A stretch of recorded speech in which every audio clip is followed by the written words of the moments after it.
I said to myself that I'm only here for a few games at the start and few in the end. So I said that it's going to be very difficult for me to just go outside and play the first game. And basically, if I have a bad game, then you only got one more game left to get things right. So I said to myself that if I can give that extra day of training, an extra match, just to sort of get used to it. Doesn't matter how many times I feel, doesn't matter how many times I've been to Bangladesh, still come here slightly earlier to get used to the current conditions is very important. So my whole point was to come here and play the warm-up game, and yeah, it was tough to do it from the airport, but alhamdulillah, the body's holding up okay. 6 months earlier, you were playing a local franchisee tournament in Rajshahi, Yeah. and 3 months from now, you will be playing in IPL.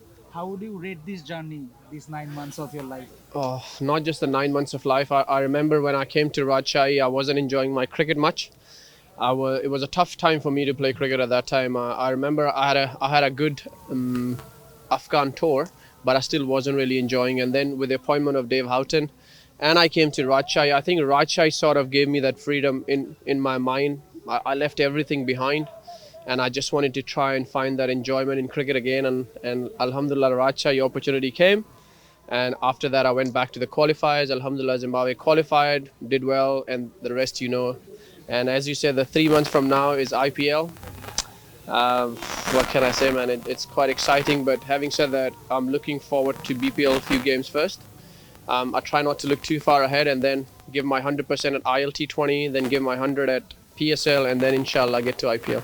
So I can't tell you the conversation I had with some of the coaches and the owners about him, but I personally like Shahan, and I was as a senior cricketer, and the fact that he was my teammate as elder brother, it was my duty to basically try and get him as much exposure as I can. So when I came back from Rajshahi, and I remember going back to Zimbabwe, I spoke to the few people that I work with in Bangladesh, and I said, this is a kid that I think will play for Bangladesh. And credit to Bangladesh system and the board to give this kid the opportunity, because I've been following him and I know he's got a DPL team. I think if I'm not wrong, I think it's Ghazi or something. No, not Shaheen. Shaheen is me. Anyway, so he's got a DPL team, and now alhamdulillah that he's got a BPL team. I don't want to tell him, but I'm really proud and happy for him. Then if you're not motivated enough to represent your country and to do well, then nobody can motivate you. And if they're looking for someone to guide them, then there's Tamim, Shakib, Mushi, Mashrafe, Mahmudullah. These are the 5 pillars of Bangladesh cricket, in my opinion. And I think those 5 seniors can really guide the youngsters, which they have been. A lot of the youngsters you're seeing now performing have been under the leadership and the guidance of all those 5 senior cricketers. So before they listen to me, I strongly advise them to look for those 5 people. My phone was stormed, and I said, guys, I'm watching auction. They said, you don't have to. You've been picked for Punjab. So that's how it went. How do that BPL other franchise league? Listen, it's not about how I compete one league to another. Each league comes with their own challenges. Look at the success. I know sometimes you guys are very harsh at your national team, but mashallah, look at the success your national team has had in recent past.